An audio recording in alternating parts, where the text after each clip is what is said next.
People in Meridian, Mississippi were just enjoying their Saturday night dinner when they looked outside and they saw their cars disappear. This hole was outside a brand new IHOP. 12 cars in all fell right into that 30-foot wide hole. The good news is that no one was hurt, but obviously this is very interesting to figure out what happened here. There's been some debate over whether this is technically a sinkhole.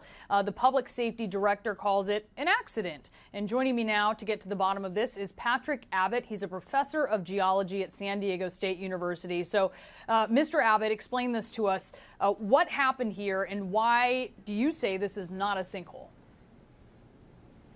Well, this is not like what we were used to, like what happened in Florida that took a house down, or in Kentucky where the Corvette Museum disappeared into a limestone cave.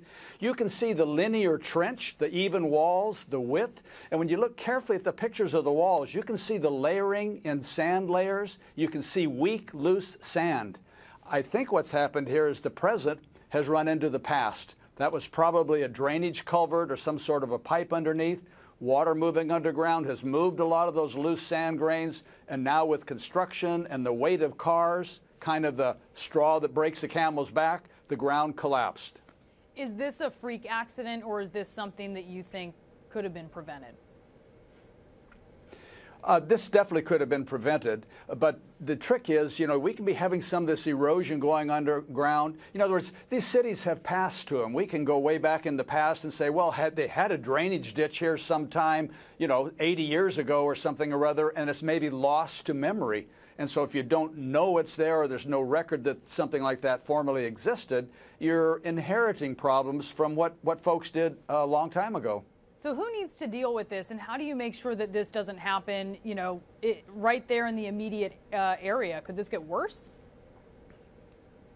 Well, certainly it looks like it could continue on. We see about a 600-foot length, a nice parallel walls along a human-dug trench.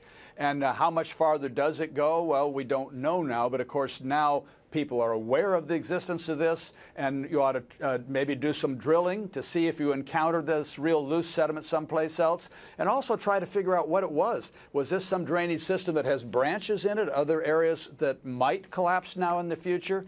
But, Meridian's an old town. We're going way back into the 1800s, and a lot of things have been dug and reburied during that time, and it's hard to know all the things that are directly below the ground surface.